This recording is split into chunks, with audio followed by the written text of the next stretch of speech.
Lahat ng drama, lahat ng tawanan, lahat ng iyong all-time hits. Ang tanging huntahan ng Masang Lamaw, #1 sa Mega Manila, nationwide pa. Broadcasting from TGON, TVH Group of Networks. Dito lang sa inyong iisang himpilan. You are listening to Cool FM. Live from Cool Studios. This is koolNews at 6. Good evening, and this is koolNews at 6. I'm Cairo. The House Court Committee hearings have strengthened the belief that money from Philippine offshore gaming operators POGOs was used to reward police officers involved in drug war killings, Manila 6th District Representative Bienvenido Abate Jr. said on Tuesday.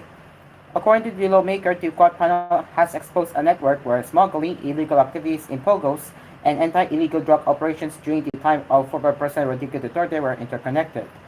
In just 3 hearings, the court inquiry has exposed an intricate, expensive network of smuggling and trafficking of drugs, illegal Philippine offshore gambling operators or POGOs, and illegal gambling activities like Dutang that flourished during the Duterte presidency, said Abante, who chairs the House Committee on Human Rights. These POGOs and gambling activities are evils by themselves, but what is disturbing is that the funds from these illegal enterprises were channeled to fund incentives intended to reward law enforcers for eliminating their targets, even if this resulted in the wanton and widespread violation of human rights, he added. Last August 17, Abante justified the inclusion of his panel in the Quad Committee as they supposedly received information that POGO money was used to reward cops allegedly involved in extrajudicial killings during the drug war. The information was confirmed by Police Lieutenant Colonel Jovi Espanido, who testified during the Quad Committee hearing last August 28 that money from small town lottery, POGOs, and intelligence funds were used to reward police officers who implement anti-illegal drug operations. Espanido named the late Mayor David Navarro of Clarin, Misamis Occidental, as his informant about the scheme. During the hearing, Espanido was also asked about how the POGO money was given to police officers. He said it was channeled through Duterte's former Special Assistant Christopher Bongo, who is now a senator. Go denied Espanido's accusations, saying it was an attempt to politicize and taint his name. Abante also reiterated his call for Duterte, Go, and Senator Ronald de la Rosa, and then Chief of the Philippine National Police during the drug war, to attend the Quad Committee hearing so that they can air their side regarding the issues. The Quadcom has given every opportunity for them to address the testimony given by our resource persons, and I believe they owe it to the Filipino people to explain their conduct of the war on drugs from their perspective, he said. During the previous hearing, Espanido also implicated De La Rosa as supposedly behind the order to kill drug suspects. According to Espanido, De La Rosa ordered him to rid Aburrera Yete of illegal drugs, which he took as a directive to kill people linked to the trade. The only instruction, he said, was help me, Jovi, and President Duterte about this war against illegal drugs, so you should do well because I will assign you as chief of police of Aburrera, so the drugs in Aburrera should be gone, as Benito said. When Manila 3rd District Representative Joe Chua asked about what removing illegal drugs meant, Espanido said it was killing people. Your Honor, Mr. Chair, there is only one general word given, and we know its meaning. When they say remove, that means killing people. That is very, very obvious for us, Espanido said. De La Rosa also denied Espanido's allegation, saying there is nothing wrong with his order to neutralize drugs as it does not mean killing suspects. The Quad Committee is set to resume its discussions on the issue by Wednesday, September 4, which is tomorrow. The Bureau of Immigration said it has intercepted 4 Filipinos attempting to leave the country to illegally work abroad. In a statement, the Bureau said a 40-year-old male trying to board a flight to Hong Kong was intercepted last August 31st after he presented a passport marked with a suspicious immigration departure stamp. The victim admitted to authorities that he was offered work abroad by a recruiter he met on Facebook, said the BI. The victim said his recruiter demanded 120,000 pesos as a processing fee, and promised that he could bypass immigration without his intent being detected. On the same day, immigration personnel were also able to intercept three more Filipinos, a 32-year-old female, a 27-year-old female, and a 34-year-old male, bound for Singapore, who also had suspicious stamps in their passports. They presented themselves as friends traveling to Cambodia for a lecture, but later admitted that they had been recruited to work as call center agents with a 50,000 peso salary for a 12-hour shift.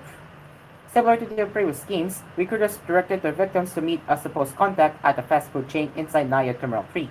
This contact would typically take the victims' passports and boarding passes, then return them with counterfeit stamps, said BI Commissioner Norman Tancico, as quoted in a statement. These syndicates give false promises of greener pastures. Despite their appealing facade, their exploitative practices can lead to serious repercussions, he added. The four victims were turned over to the Interagency Council Against Trafficking, and an investigation is underway to arrest and file cases against their alleged recruiters. Senate Majority Leader Francis Tolentino on Sunday welcomed the pronouncement of the Land Transportation Office that it is backtracking from its threat to apprehend motorcycles and motor vehicles that use temporary and improvised license plates.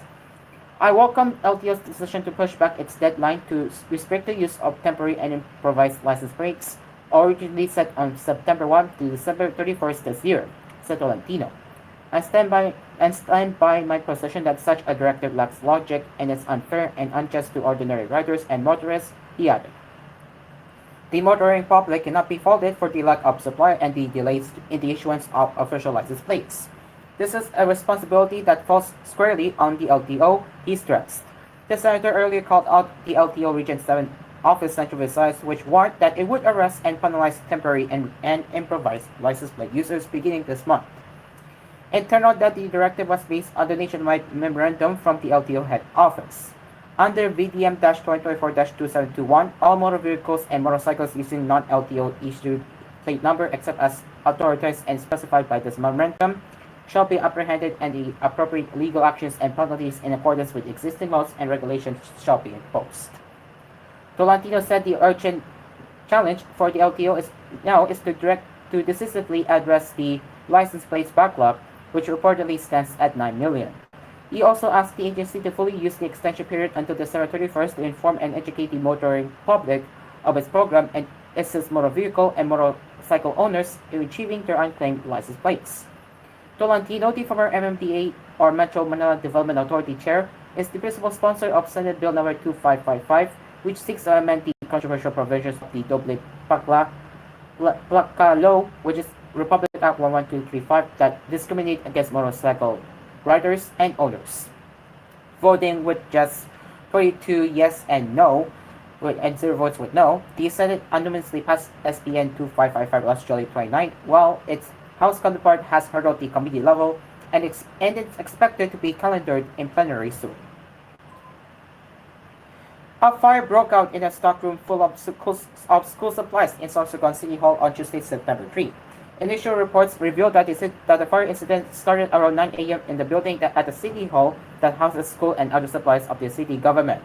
A Facebook post of Yes to Children Assistance Program initiated by Sorsogon City Mayor Esther Moore confirmed that the majority of the school supplies that were stored there were meant to be given to elementary schools students in the city. The same post announced that there will be a delay in the distribution of the said assistance for students. A set event but we will still continue with the distribution of school supplies, it wrote. The Bureau of Fire Protection in Sorsogon has yet to release a report about the cause of the fire. And a dead dolphin was found fully near a beach resort in front of the Freeport area of Bataan in this town, which is Marie Valles, Bataan, early Tuesday, September 3. Tito Pancho Catipon, Municipal Administrator of Marie Valles, said in the phone interview that a resident reported the presence of a dead dolphin measuring 45 feet in length. The marine mammal had injuries, including a hole in the upper part of its body. Katipon said the dead dolphin, which had begun to emit a full odor, was buried in the town's public cemetery after the local Department of Environment and Natural Resources personnel were notified. He was still verifying reports of another dead dolphin sighting of Barangay Caben in Mariveles. It is now 6:10 in the evening, and we will have more national and headlines from around the world when we return here on Cool News at 6.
Welcome back to koolNews at 6.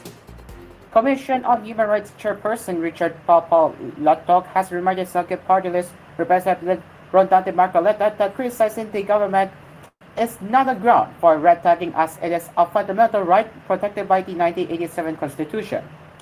During Tuesday's deliberatation on the CHR's proposed 2025 budget at the House of Representatives, Marcoleta asked about red tagging or the practice of linking individuals, particularly human rights defenders and activists, to the communist movement. Marcoleta said individuals can avoid being red tagged by helping people and refraining from criticizing the government. Papalotok opposed it. Pero kung May halimbawa ganyan po ang pangyayari. gagawin nila, yung tulong lang talaga. Huwag mo na silang i-instigate. Sabihin na lang natin, tulong lang talaga. Huwag na nating instigate against the government para walang masabi sa atin. Hindi ka mare-red tag, hindi ba, sir? Wala ho dapat ma-red tag dahil sa lang sa pagtulong sa tao. Yes, sir. Tama po. Kung ginagawa mo rin yung tungkulin mo na wala ka nang binabanggit tungkol sa gobyerno, basta tulong lang. Simple lang. Tama ba? Medyo broad ho kasi yung may binabanggit ka kontra sa gobyerno. Dahil ho when you Pagka redress nag-express ka ng grievances to the sentiments government, kasi, yung grievances kasi, Yes. wag mo nang sinasabi na yung grievance against the government. Talaga pong ganun eh. Kailangan nating pagtulong-tulungan ito. Ang government is doing what it can to protect our people. Ganun na lang. agree po ako doon. Kaya lang isa ho sa fundamental rights guaranteed by the Constitution is to redress government for grievances, Your Honor. Yes, sir. And But without- by addressing the government, But their without grievances, Your instilling Honor, in the people, no, yung sentimiento against the government. Yun ang problema lang. That's the point. That's the dividing line. Para lang hindi tayo ma-red tag so that we can keep ourselves from this side. Alam natin yung isang side. There should be a dividing line. may I be allowed, John? Kasi ang issue po sa red tagging is that hindi ho yung grievance eh.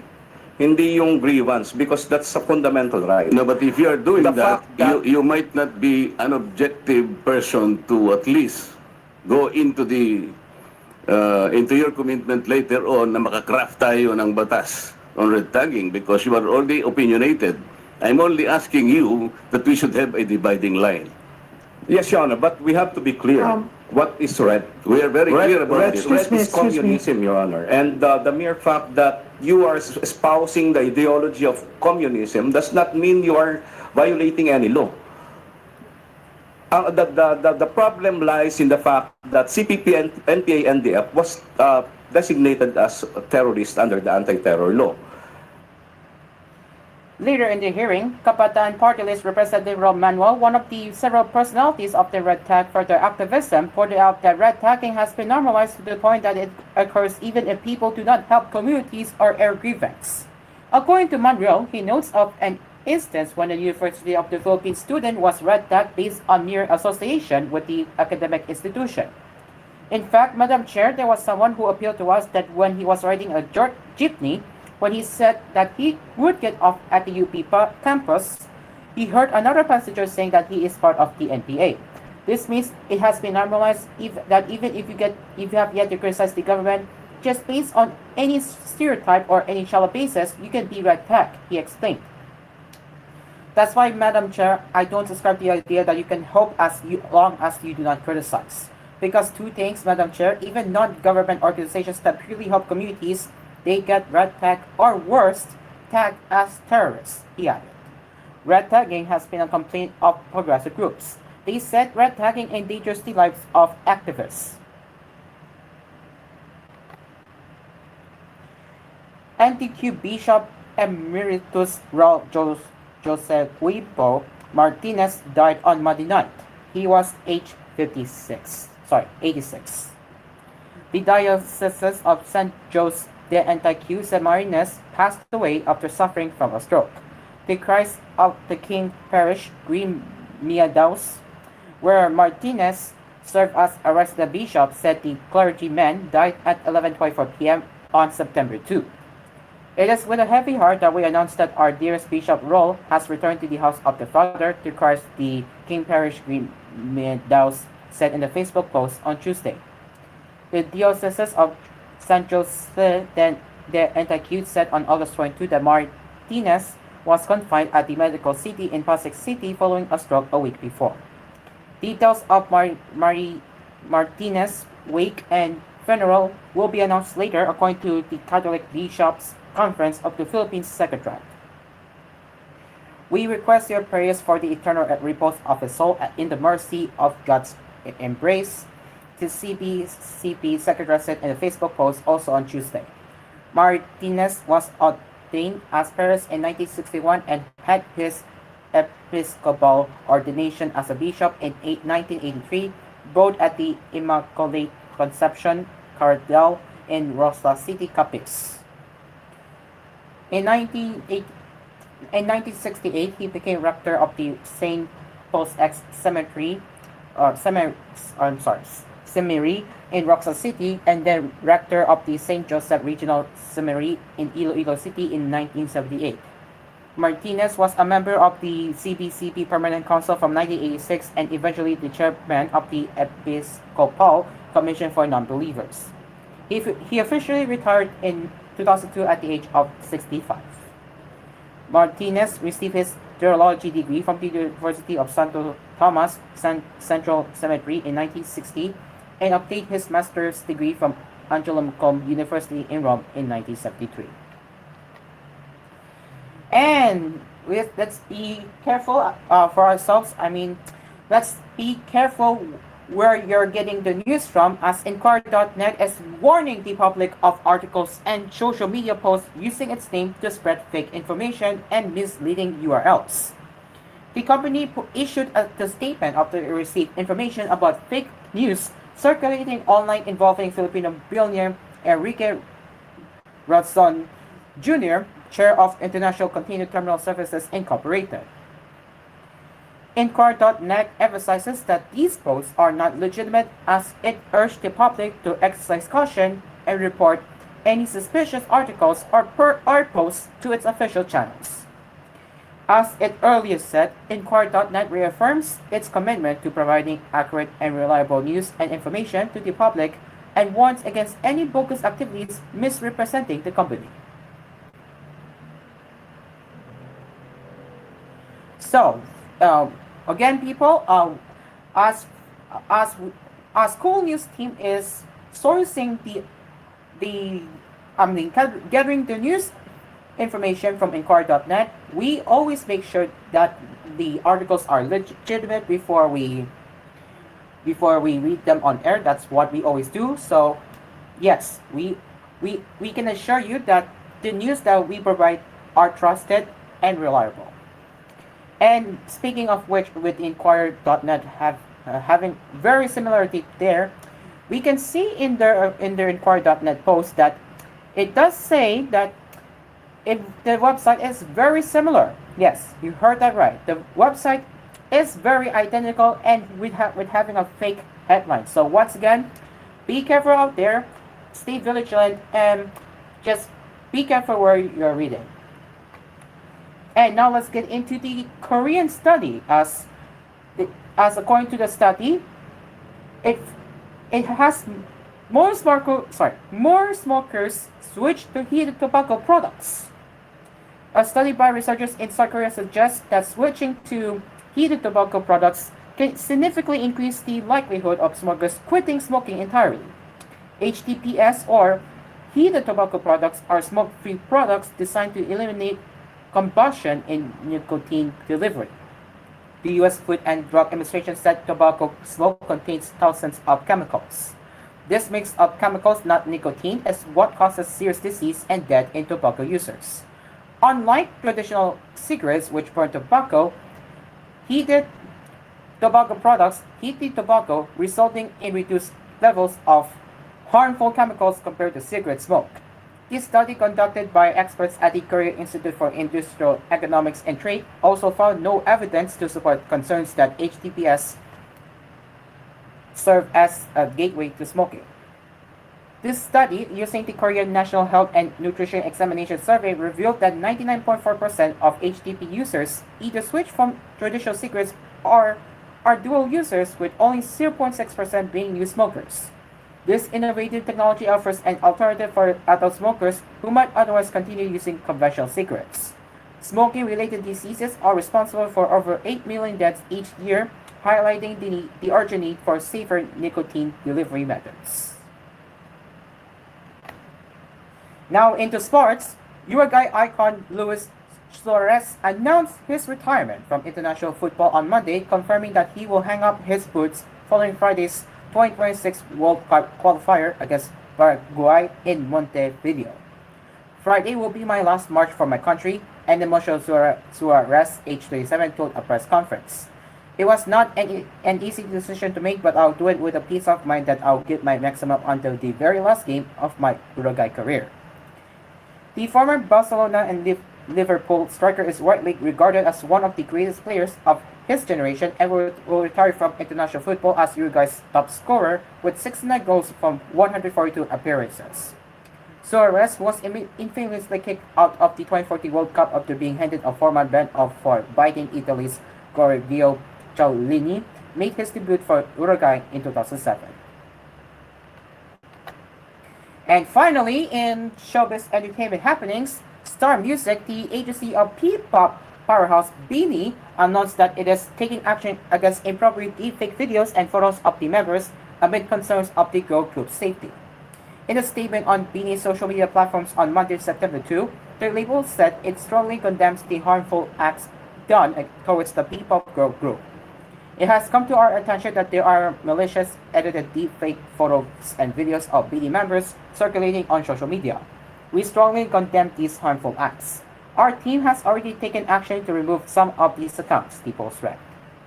The label added that it was coordinating with proper government agencies and authorities to address the matter. We are working with the proper government agencies and authorities to identify the individuals behind these acts and pursue legal actions. The safety and well-being of BINI remain our top priority. We will continue to monitor and take all necessary measures against any form of exploitation or harassment, it added. The statement comes after BINI's dedicated fans or Blooms called the attention of the girl group's label after sexually exploitative deepfake videos and photos allegedly containing the members' face had circulated in the Telegram chat group and on social media. According to some posts, fans pointed out that they had long been calling the label's attention to address the matter for months. And that concludes the koolNews at 6. As always, if you have any news suggestions or feedback you want to share, you can get in touch with us at tvhphilippines.news@gmail.com. Until then, I'm Cairo, and we will see you later for more latest news headlines with koolNews Prime Time at 9. Good evening.